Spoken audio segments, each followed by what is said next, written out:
Hello, everyone, and welcome to our webinar, Beginner's Guide to Gen AI, LLMs, RAG, and more. My name is Matt Brown, and I'll be your moderator today. Before we begin, just a few logistical reminders. Today's discussion is being recorded, and you're currently in a listen-only mode. You may submit questions throughout the session using the Q&A functionality in the lower section of your Zoom console.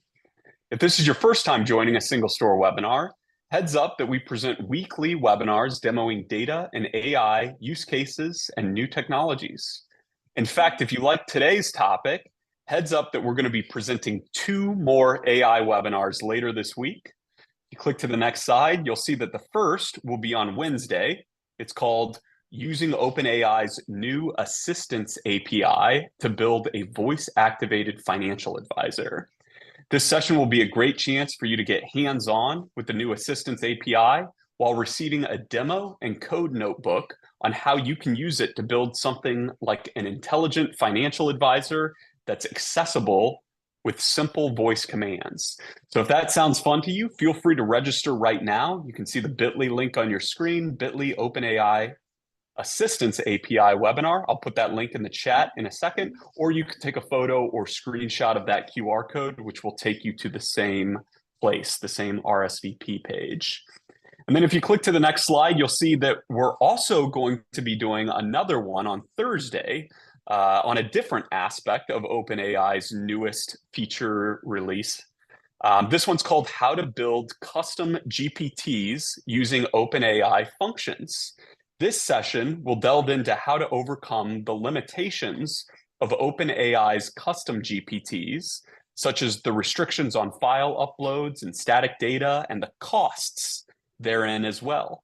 So this session will highlight the powerful new SingleStore DB GPT, which will allow you to easily upload and interact with data that's loaded into SingleStore DB via ChatGPT. So it's a much more cost-effective, scalable, and performant option for your future AI apps. If that sounds fun to you, go ahead and register right now at the bit.ly Custom GPTs OpenAI Functions webinar. I'll put that link in the chat as well in a minute, or you can, of course, hit that QR code on your screen.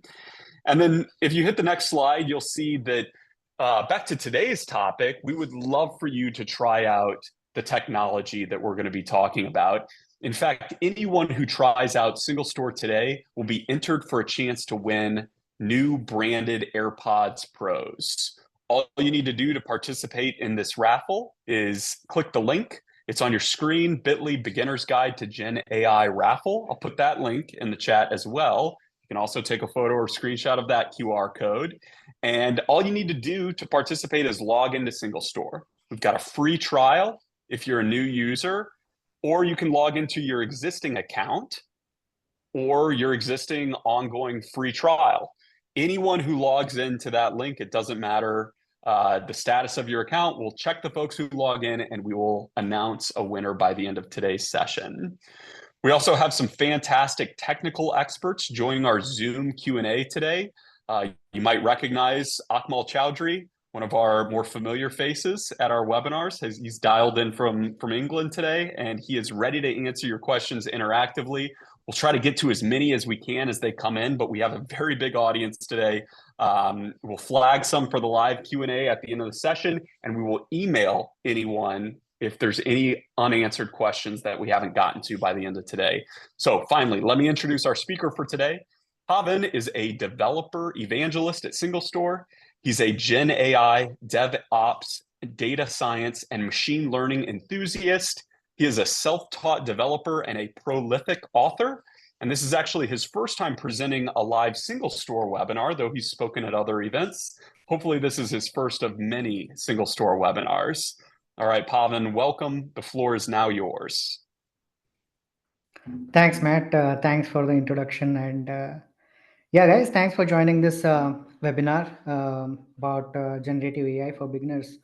Like Matt said, this is my first ever webinar talking about generative AI. I'm also learning, and I joined SingleStore 4 months back. So we are doing a lot more things around generative AI, and they told me to talk about generative AI.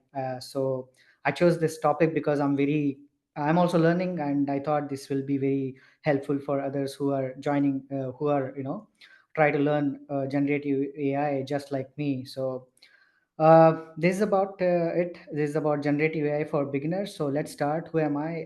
Matt introduced me briefly. So my name is Pavan Belagatti, and I'm a developer evangelist at SingleStore.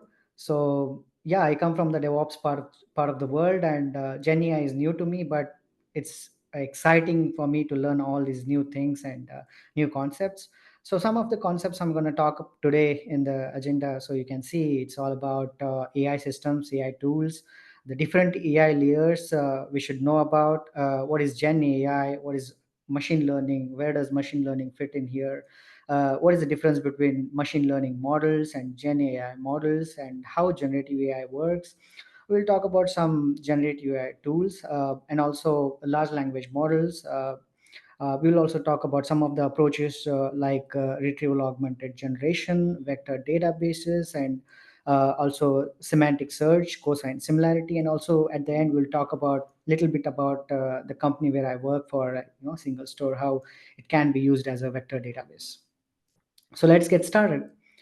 So the thing is, before talking about generative AI, let me talk about the AI tools and systems we are already using at our homes for many years now.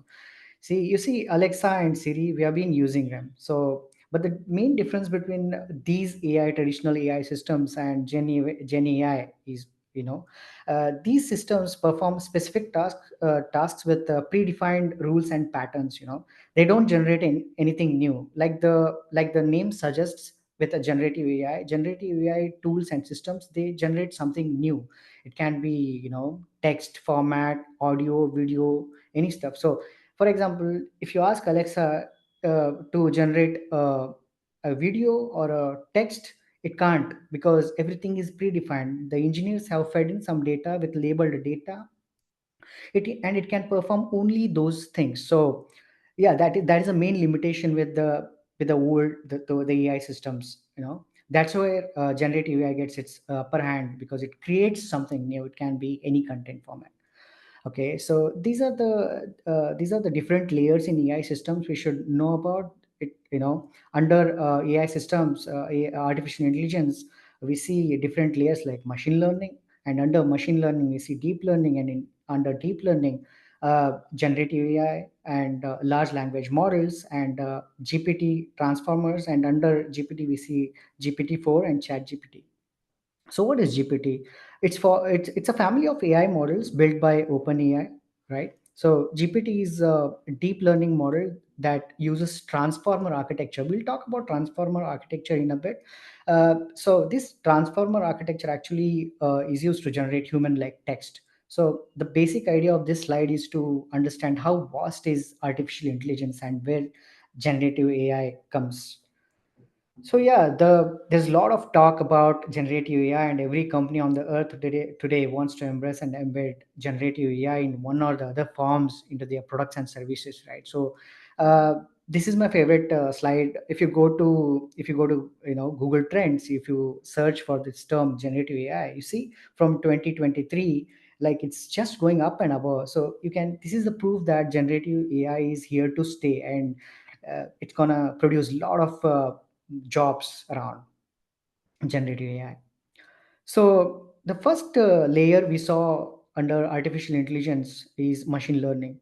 So what is machine learning? So machine learning is a subfield of AI, and it gives computers the ability to learn without basically programming, not just programming. We use a lot of input data from internet. It can be Wikipedia, books, research, papers, and all that. So how machine learning models learn? So there are basically, you know three techniques. One is supervised learning, other one is unsupervised learning, and the third one is semi-supervised learning, where we talk about neural networks. So supervised learning is when the input data and the output data, everything is labeled. you know take for example dog with the label dog, and cat with the label cat. So like this, there is a guide, there is a teacher here who guides the systems. Okay, so in unsupervised learning, like how in supervised learning there is a teacher or there is a guide, in unsupervised learning there won't be any guide or a teacher. So the machines learn themselves the patterns. For example, take for example the sentiment analysis of any hotel, like these many reviews are negative and these many reviews are positive. And also you might see if you go to Google to shop something, to buy something, it'll say like, hey, if you're buying this, people who bought that also bought this. So they predict these kind of patterns.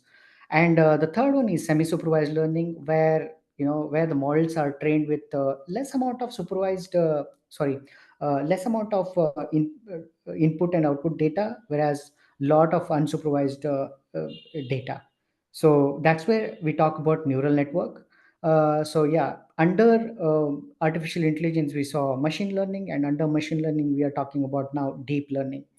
So deep learning is basically a subset of machine learning, as we saw. And this whole thing mimics, this is a neural network. This is where network come into play. There is an input layer, there is a middle hidden layers, and output. You see, whatever you put in, you will get the answer at the output, but everything in between is hidden. So it basically mimics the human brain. Okay, so that's how neural networks work, and that they come under deep learning, and they are basically come under semi supervised learning. So I talked about neural networks. Right? This is how neural networks basically work. For example, they try to predict the next sentence, right, in a sequence. For example, cat sat on a, it can be mat, it can be chair, it can be anything else, right? So it can be floor also. So here you see the probability of the answer is 90% correct, the next word. We'll see why there's a limitation with neural networks. Okay, so for example, take your phone, the message app, and you try to type hello, how are, and leave it there, and then try to type the next words, feed forward thing, like you will see your things. And if you try to do the same thing for some time, you will see this type of uh, whole sentence forming up. So if you read it, some things make sense, but they don't carry any context, they don't make sense. That is where neural networks lag behind. And that's when we talk about the new architecture framework that ChatGPT and Bard are based on. It's called the transformer model. So this basically, attention is all you need, is a research paper published around 2017 by Google folks. So they proposed this new model. Basically what they told is like all the before, whatever the models used had some kind of limitations which can be eliminated by this new transformer model. So how transformer model basically works is like, if you tell it to write a story, it predicts the next word. It says once, and you take that as an input, like write a story, like once, and it predicts the next word, upon. And you take that as an input. It says like once upon a. So you see, there is a self-attention mechanism. It learns by itself, and there is more context in this model compared to the neural networks. So again, this is another example of the transformer model, like how it starts predicting things with self-attention mechanism, right? So we see that with almost it predicts everything with almost 99% accuracy, basically. So how the traditional neural networks compared to transformer model, how transformer model is better, right?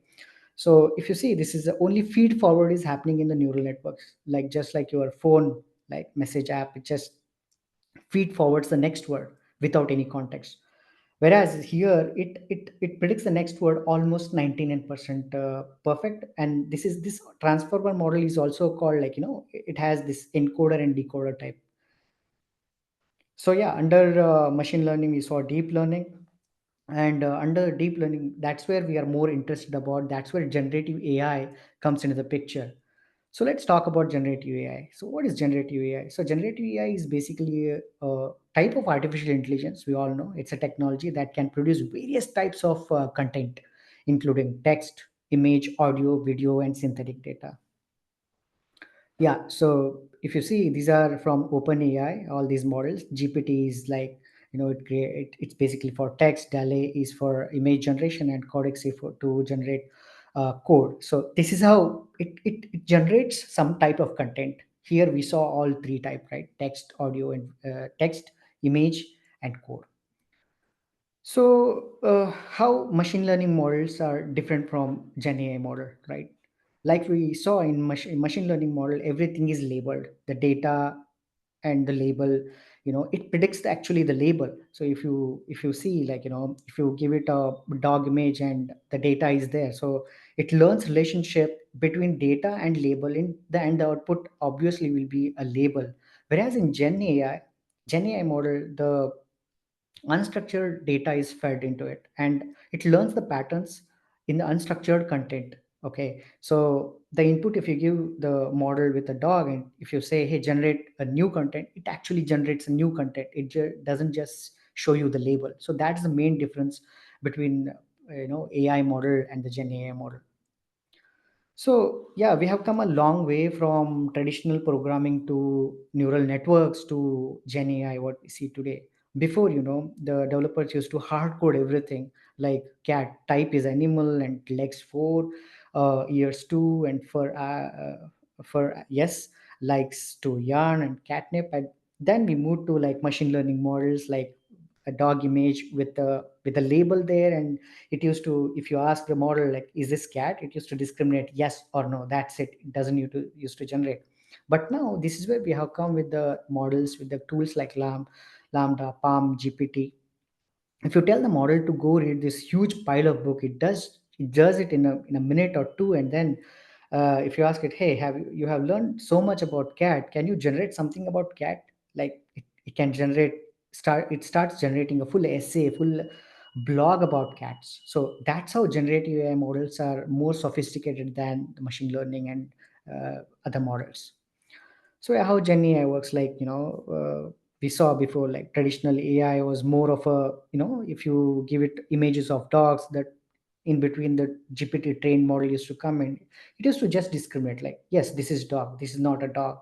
Whereas in Gen AI, it is trained with lots of various text from various sources. It can be internet, like, Wikipedia, research papers, and also. And then if you ask with a query or a prompt, like, what is a dog, it generates a full length blog, or like it starts to describe it. So that's how the output is more contextual, right? So these are some of the Gen AI models like Bard, ChatGPT, DALL-E, to Midjourney and Stable Diffusion. And yeah, what is Gen AI? It's a creative. It's creative like an artist. It learns from examples and it basically generates new content, like we saw. And yeah, this is a basic example of a large language model like ChatGPT. Like what they do, like basically generative AI applications are built on top of this with these using large language models. Why they are called large language models? Because they are fed with lots of data. Okay, if you give it a query, it goes under through a large language model. It basically generates the response for you. This is a very basic image. So these are the components of a large language model. Basically, the first thing is data. You need to have a data from various sources: audio, video, text. And then comes the architecture. We saw a transformer model, the basic GPT model that has encoder and decoder, better than neural networks. And then comes training, right? You fine tune it so that it can do specific tasks for you. So all these three things, data, architecture, and training, like, these are the main components of LLM, basically. Yeah, the same thing again, about the large language models. You input data, it can be book, literature, from multiple languages, social media, chats, Wikipedia. Then it goes through a training, right? The large language models like ChatGPT bar, and then comes the adaptation where fine tuning is done so that it can do all these creative tasks for you. Like it can be creative writing, answering questions, text summarization, language translation, sentiment analysis, like, positive, negative reviews, and all that thing, all these things. So basically, let's see how LLMs learn. So this is very interesting. This is a simplified version of LLM training process. Basically, the input data we saw, it can be from many various sources like books, Wikipedia, scientific research papers, anything. So anything from the internet. And then it goes. The next thing is tokenize. The meaning. the sentences get split into chunk of words like you see here, and then all these chunk of words, like every word gets a numerical number like this. They are called token embeddings, and then they go under pre-trained transformer model like GPT, and then with or without human feedback they try to generate the next word. So this is how the basic learning this is how the learning process of LLMs, um, basically the encoding and decoding part, as shown here. Yeah, this is how ChatGPT training process overall, how it learns. ChatGPT learns. So basically, internet data and all the document text data is fed into the basic model like GPT, and then the base model, it is fine tuned so that it can, with the help of AI trainers, it is fine tuned, and the fine tuned ChatGPT model with reinforcement learning through human feedback, it learns a lot of things. So that's how ChatGPT model is trained. Okay. So, but there are some limitations with these large language models, basically. That is missing context.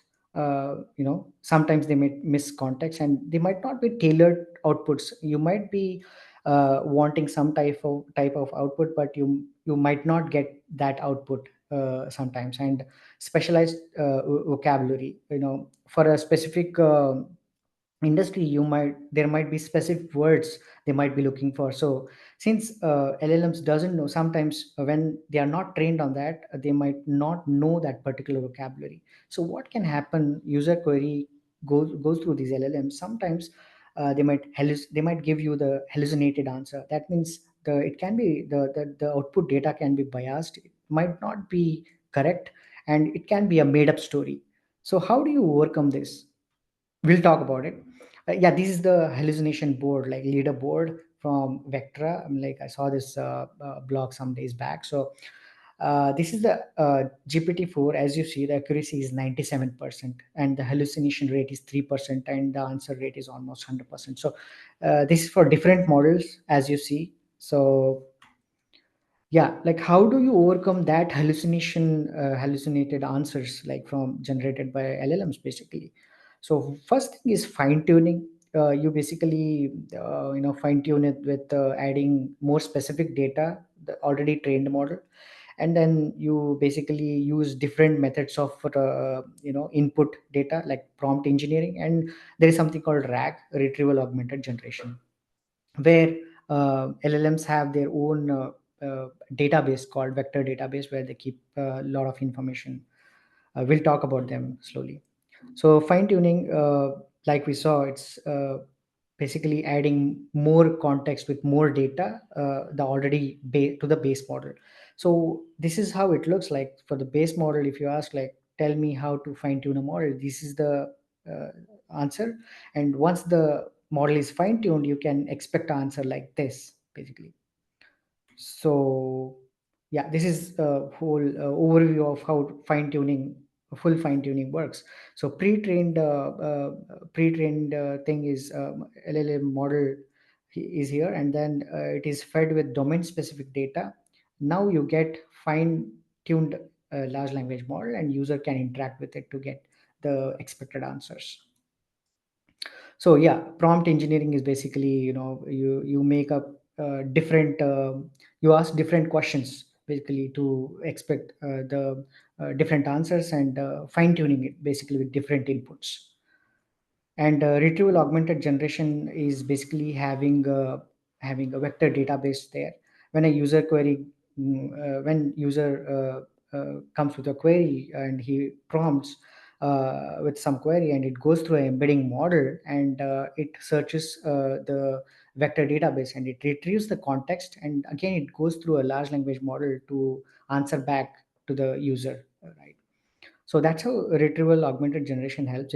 It's all with the vector database that helps here. And yeah, this is a RAG example, basically user asking a question, and it's going through embedding model. It's basically going to a vector database, getting the context back, and with a full prompt, it is answering to the user, basically. So that's how you get more accurate answers. So that's how you can actually reduce the hallucination effect of these LLMs. So retrieval augmented generation is like a smart assistant. It combines the generative AI and LLM language to answer more accurate responses, and it finds the precise information through vector databases, and it explains simply like a teacher. So yeah, how vector databases work, like we saw, like a dog, for example, they get a numerical, they are assigned with a numerical number, and basically they are assigned with even puppy, and all these things are mentioned in a three-dimensional space, something like this. Dog and puppy are together because they are more less similar. So yeah, this is how vector embeddings. For example, for the input "Hello Earth" on Postman, I tried this, and this is how you can also try it. Like you need to have OpenAI key for this, and this is how you can get all these embeddings created. If you change "Hello World" again, you will get all these embeddings.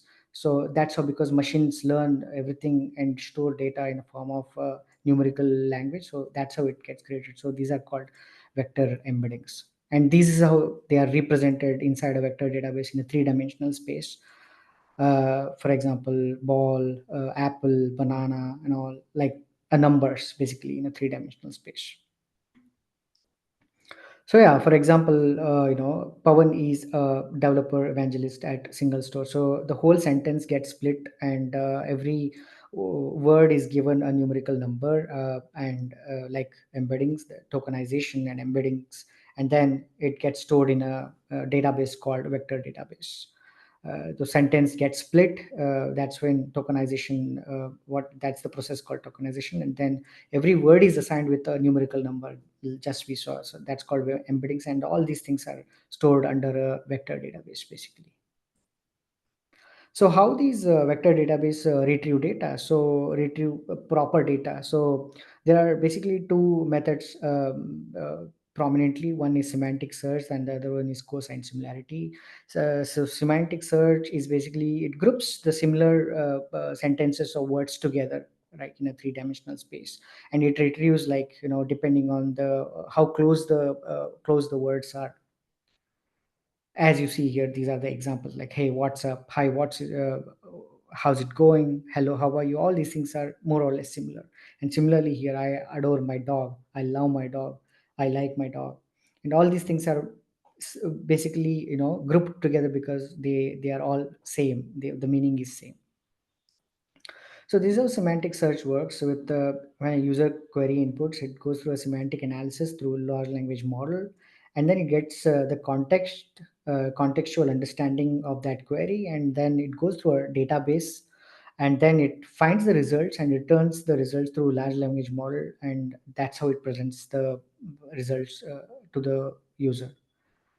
So the other one is cosine similarity. Basically, it tries to compare the degree between the two angles. So the closer the degree between the two angles, and uh, the more accurate it is. So, for example, here again, dog, puppy. So A, B so in unrelated, it's very far apart, and opposite, it's very opposite. So that's how the vector databases, retrieve data basically. This is another example. The first one we saw was semantic search, and this one is cosine similarity. Yeah, how traditional databases are different from vector databases. Like, data is stored in a row and column form in traditional databases, and but whereas just we saw in vector databases, the data through an embedding model from OpenAI or any other. So everything gets converted into a numerical form, and then it gets stored in a database called vector database. So that's the main difference here. Like this, right?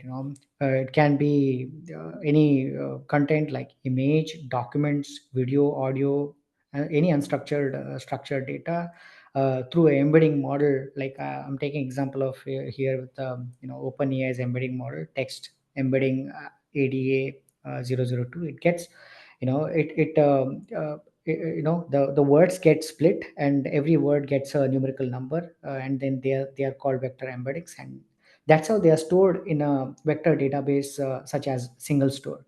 Uh, yeah. So how everything fits together, the LLMs and the RAG. Just think, for example, in your school or college, you have given a project on solar system, right, to write things about solar system. And I think you are a student, or yeah, you're a student. And then what LLM, your smart friends like LLM and RAG, what LLM can do is write a amazing essay or a blog about the solar system. But whereas but if you ask LLM some specific questions like, hey, how many moons does Jupiter have, it can't answer that. It again tries to write the whole stuff. Maybe it can make up some things, but what happens with RAG has that special key where you can it can directly go to the that specific data in the book, and then it can retrieve that data. It can just say like, hey, you asked me how many moons does Jupiter have, it can say like, hey, Jupiter has 79 moons. So that's how the whole things fit together, and how RAG is more contextually correct, better approach to LLMs. So these are some of the use cases of large language models, like prompt for user query goes into a transformer model. We saw it can be like we can there are many use cases like content generation, summarizations, translation, classification, and we see many companies are now building a lot of chatbots around these LLMs, using these LLMs. So these are some of the examples of LLMs. We before also we saw like GPT by OpenAI, Lambda by Google, Llama by Meta, and Cloud by this AI company called Anthropic. So let's see how these LLMs, like I'm just taking example of ChatGPT and Bard, how they ChatGPT versus Bard, how they are different from each other. So basically, it's very easy. I've taken it from Tech Target. This is ChatGPT is accessible through OpenAI site, and whereas accessible through Bard is accessible through Google Bard site. You need to have a Google account there, and ChatGPT service is free, and there is a paid GPT Plus also, whereas Bard is free. And ChatGPT is based on GPT, generative pre-trained transformer model that we saw, and Bard is based on Palm 2 Pathways language model, and ChatGPT is available to all, and here again Bard is available to all, but they should have Google account, and answers questions from database with information until like 2023 April got updated ChatGPT, and whereas Bard can answer on real time from Google searches. So yeah, I would like to take a moment to talk about SingleStore. So we saw a vector database, right? So you can use SingleStore as your vector database. So SingleStore is not just a vector database. It can also be used as for real-time analytics, for all those things. And yeah, I would highly recommend you to go and sign up to SingleStore. And once you sign up for the first time, you will get $600 free credits. And yeah, just use it. And yeah, thanks a lot. Awesome. Thanks, Pavan. We have more questions than we could ever answer in one live session, but we'll go ahead and start the Zoom Q&A now. As I mentioned at the intro, if you'd like to participate, you can click the Q&A functionality at the lower section of your Zoom console. We will try to get to as many as we can. And Pavan, of course, you're welcome to delegate any of these questions. We've got Akmal here as well as backup. I see the first question in my my list here. Akmal, I guess I'll point this to you. It's from Boris. Is it possible to use GPT-4 and Bard queries in the same application that I'm developing? I'd like to use Bard for real estate listings and use GPT-4 for everything else. I think you've used multiple models, Akmal, right? Yeah, with Bard, I was on the waiting list for some time. I think at the moment, the direct access to Bard is limited, as far as I'm aware. Someone will correct me. Please do so in the Q&A if that's correct. I mean, definitely with OpenAI, I mean, they provide a variety of models, the API, multiple language bindings, very easy to get started, and you can use it straight away. We have covered, was it Vercel? I think technology from Google, Matt. We did that in a previous webinar. So that's definitely available. And things like Palm as well, for example, which again, I think is limited access. So those would be the ways that you can get access into sort of Google technology. Direct support for Bard, again, as I said, I haven't heard of any so far, but it's probably in the pipeline or likely. I'm sure it would be. I mean, Google, being Google, they will do so. Okay, so sorry, not a good answer, but it's just all good. And I what I will know. put the So. no, that's a good point. I'm going to put the Vertex single store link in the chat. As I can't get all these straight, but I want to say somebody told me that the Vertex was like more of the enterprise level maybe option, whereas Bard was more B2C. I can't remember if that's exactly correct, but I'm going to put the Google Vertex AI here in the chat in case that's helpful. Okay, and on to the next question. Let's see. Can you tell more about SingleStore in terms of how it works, what it is? Akmal, I know you've done dozens, if not hundreds, of presentations on SingleStore, so you want to take that one? Okay, so in a nutshell, SingleStore is a distributed relational database system. And there are a number of distributed relational database systems. So this all came about because of distributed computing, cluster computing. Go back in time, look at Hadoop, Spark. These are really what kicked off the development of distributed systems. So it's kind of scale out. Okay.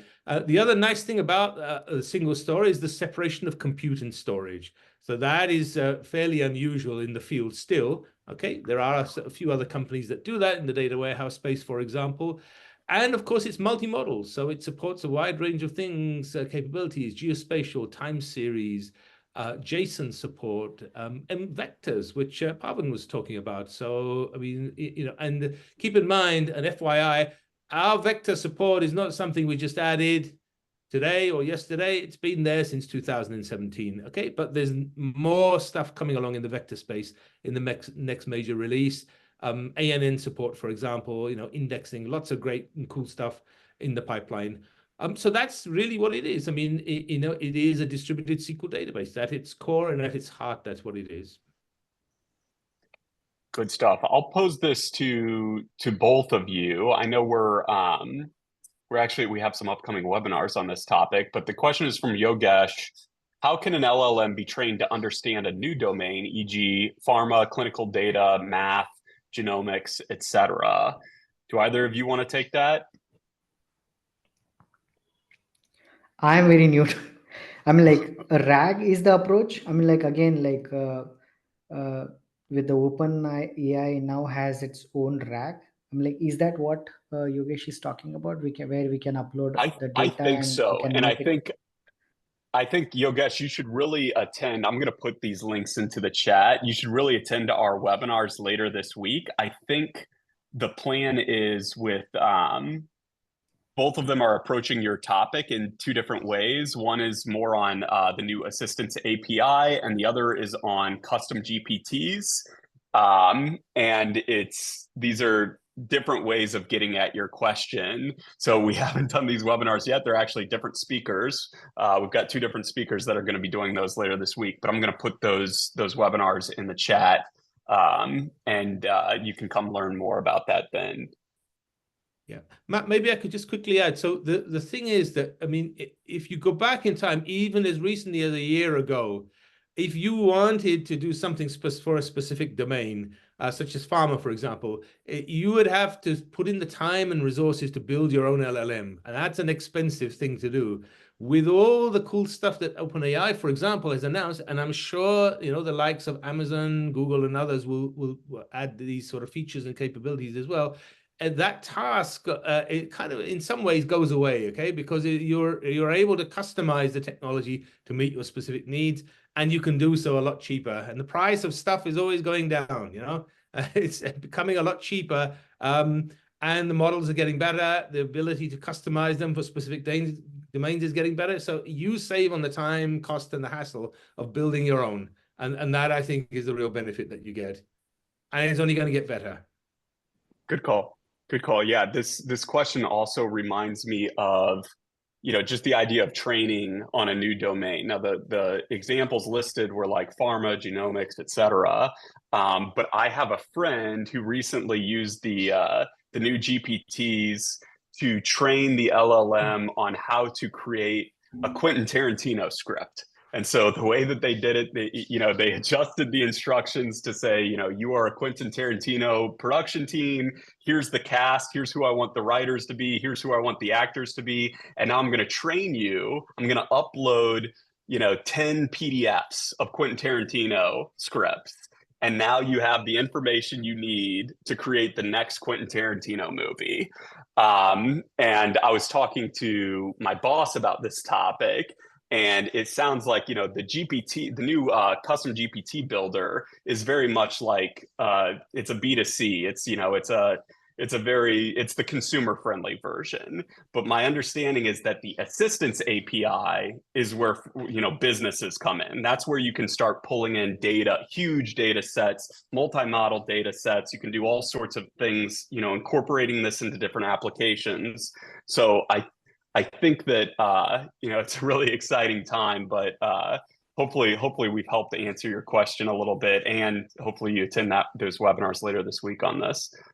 I'll give Akmal, or Pavan a second. I'm going through the questions myself. Is there any questions you see in the list? I see, dozens of unanswered. Do you see a question in the list that you'd love to get to before I grab one for you? Matt, I'm not able to see the questions. So Oh, maybe no should worries. Yeah, here, I'll grab one for you.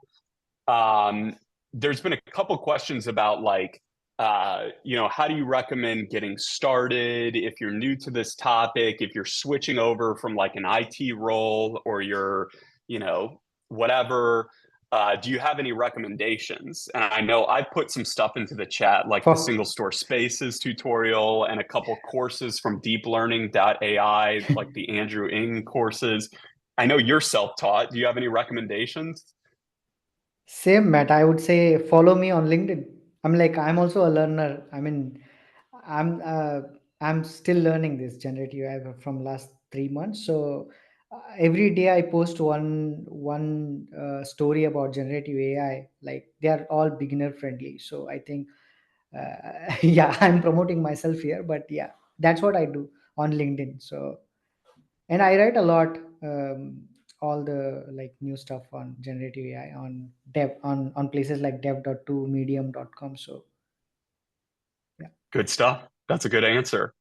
Akmal, I'm going to give this one to you. There's been a couple questions about vector embeddings and how is embedded data retrieved from the vector database. And I know this is a topic that's very timely. I don't know if, Akmal, have you gotten a chance to read Madhukar's new blog post on, do we still need vector databases after the latest, OpenAI release? Have you gotten a chance to read that blog post? I or haven't do you read feel it, comfortable? but I No? attended his webinar last week where he kind of touched on that because of the recent announcement from OpenAI. And so I think the issue here is that if you think about it, I mean, generating vectors is not actually very hard, all right? You look at the likes of ChatGPT, for example, or you're using OpenAI to, you send some text across, it's got, it's used transformers to build a model, you get back your vectors. These are just numbers, right? It's just an array. You can store that in your database system. SingleStore can do that very easily. Vector databases are specifically designed just for that. But the thing is, think about an enterprise environment. If you just want to work with vectors, that's fine. Chances are, though, there are going to be lots of other things that you want to do with your database system, lots of other queries that you want to ask, many different users that want to do other things with that as well, which is why in an enterprise environment, you need something that does more than just vectors. Typically, you'd have to combine several technologies then in an enterprise environment. SingleStore can handle all of that. This is the nice thing about it. Currently, the way that SingleStore stores these vectors is that we use this blob type. And in order to store it, we use the JSON array pack, which is essentially converts it to a byte format. And that's what the internal representation is. And then to get back the representation, we use the JSON array unpack. That's really as simple as that. But for us as developers, really, we are less kind of concerned with the low-level stuff. How does the database manage it? I mean, essentially, you just send it the vectors, you can store them, and then you can get them back. And then, of course, if you want to do interesting things with those, such as querying that as well, your query will convert to a vector, and then you use the dot product, Euclidean distance, cosine similarity, whatever it is, to do whatever you need to do. So very, very straightforward.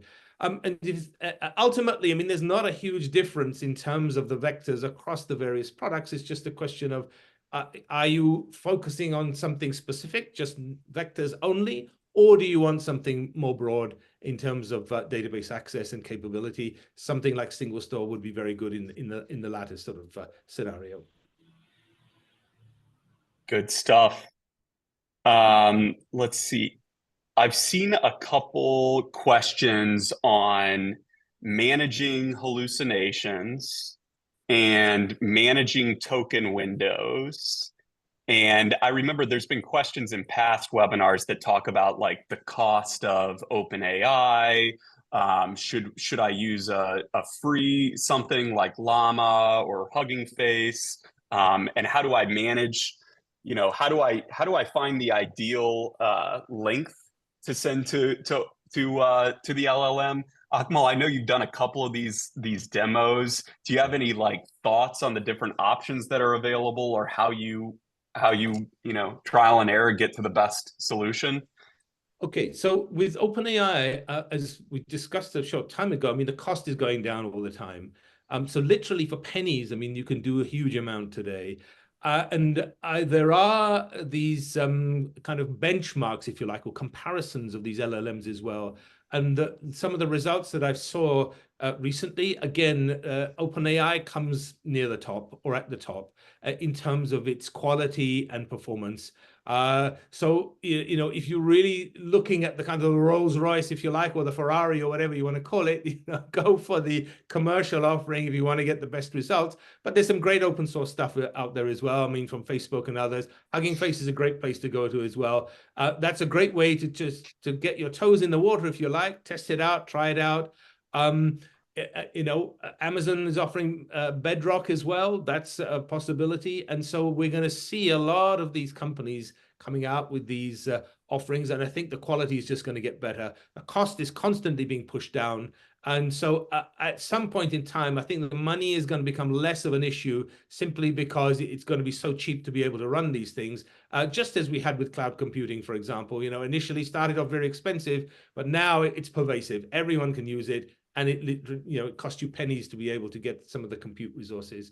So, I mean, that's my take on it. I would start with OpenAI simply because I'm more familiar with it, but I have used some Hugging Face, Finbert, and others as well, and they are not too bad either. Pavan, any thoughts on that? I mean, some of the tech that you may have used as well? Yeah, I have used OpenAI itself. I have OpenAI Plus subscription. So for all the tutorials, I use OpenAI. So yeah, like you said, for little money, I think we can do a lot more. Yeah. Good stuff. I see there's a couple questions on the one I'm looking at right now. Says, is SingleStore open source? And so, Akmal, I wonder if you could talk about the different versions of SingleStore that are available to folks, and also maybe like what is SingleStore's value proposition in terms of Gen AI development? Okay, so to answer the question directly, no, SingleStore is not open source. It is closed source. However, we do have some open source connectors. For example, the Spark connector. There is a website that we have, SingleStore Labs, GitHub repo. Okay, go there. That's a great place to be able to pick up stuff and projects that we work on, which we are kind of in the open, if you like. Anyone can contribute to those as well. The core technology, obviously cloud-based, and hopefully you've signed up the link that Pavan shared in his slides and Matt mentioned as well. Literally within less than a minute, you can sign up for the trial. And because it's browser based, it's awesome because there's nothing local to install. There's no risk, okay? You get all the $600 worth of credits, a great way to start, and you can tinker with that and play around with that and gain some experience. If you really want to install it yourself, you can do so. Okay, it can be installed on-prem in your own cloud environment if you want to. There's a Docker container as well. You know, there's a variety of ways that you could use it. But seriously, I mean, what I would say is the best way to get started is if you've got some SQL skills, know a little bit, say MySQL, you're coming from that world. Now, literally, you can shift across and you can get started immediately on the product. The browser's got notebooks. There's a SQL editor. You know, everything you need is built in. And again, nothing local to install. I mean, that's the cool thing. Awesome. Yeah, All maybe right, we good can. stuff. Go ahead. What we can do, Matt, is I can send you the link for the GitHub repo. Okay, so as part of the resources that you send out after this webinar, people can go there and have a look at some of the open source projects that we have on SingleStore Labs. And again, like I said, it's open to anyone if you want to, you know, have the opportunity to contribute something. Take a look at the code; it's available there, and you can do so. Good stuff. Also, I see, you know, I'm scanning through, we've got 70 over 70 open questions. And so I'm trying to pick out like the trends rather than just grab a specific one. And I'm seeing a couple questions on LangChain. It might be over 10 on LangChain. Akmal, I'm pretty sure webinars on LangChain, right? Do you feel equipped to answer that question?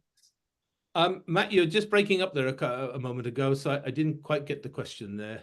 The question was, where does LangChain fit into LLM application development? Can you answer that? Okay. I'll have a go, and then if Pavan has some comments as well, I'll hand over to him. So essentially, it's just a framework.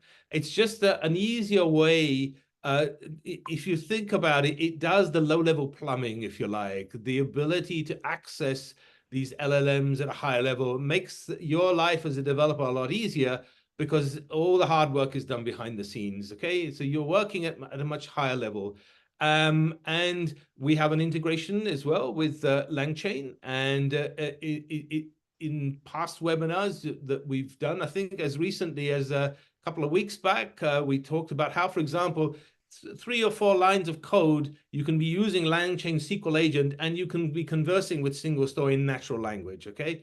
I mean, natural language is not something new, but because of the ability, the simplicity that it now gives you in terms of interacting with the database system, that gives you, you know, a couple of lines of code and you can be up and running, and you don't have to work with SQL if you don't want to.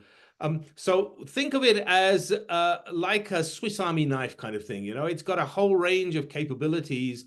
It allows you to connect to a variety of sources.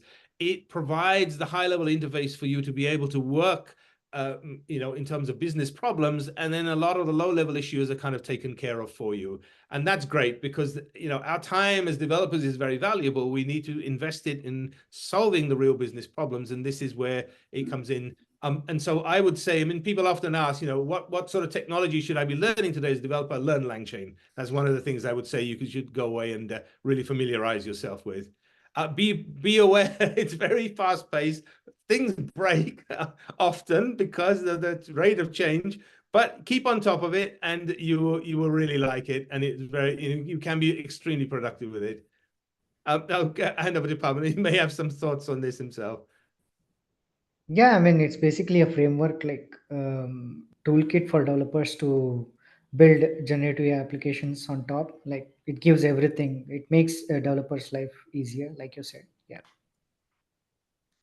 Good stuff. I think we have time for 1 or 2 more questions before we announce the AirPods winner. I see a couple questions on structured data versus unstructured data. I also see a question that says, how does SingleStore DB compare with MongoDB? Which reminds me of our MongoDB API. Akmal, I wonder, do you want to talk about that a little bit? Okay, yes. So quickly, so SingleStore has had JSON support actually for a while. Okay, so it's, again, in that list of multi-model capabilities we talked about, and that JSON support improved significantly with one of the previous sort of major releases earlier this year. We have now this thing called SingleStore Kai for MongoDB compatibility. So essentially, we provide the ability for developers now, if you're working in the mean stack, for example, or you're coming from the Mongo world, and you want the ability to do analytics at scale much faster than MongoDB, up to 1,000 times faster in some cases. Okay, this is documented. Benchmark results are available. The code is available. You're very welcome to try and run this yourself. And so that is a great way. So I talked about MySQL a few moments ago, but it's worth adding that, yes, we offer MySQL wire compatibility. We also offer MongoDB wire compatibility. So that's great, again, in terms of transitioning your skills across to SingleStore Kai if you're coming from the Mongo world, and be able to run your applications, especially with analytics. So, or you can augment Mongo as well. I mean, you don't have to give up your investment if you don't want to, but there are a variety of ways that you could use this. I mean, so JSON support is there, the ability to handle documents, unstructured types, very easy to manage in that SingleStore DB. Awesome, good stuff. I think that probably gets us to the place we should really wrap up here and announce the Apple AirPods winner. So first and foremost, before we get to that, I just want to do another quick plug of what I mentioned during the intro, which is that we have 2 more AI webinars later this week. We would love to see you there. They are also on the OpenAI topic. One is more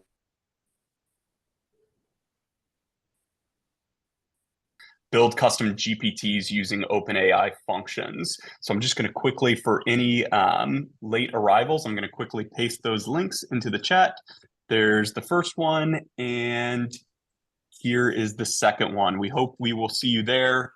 Again, one's on Wednesday and one is on Thursday.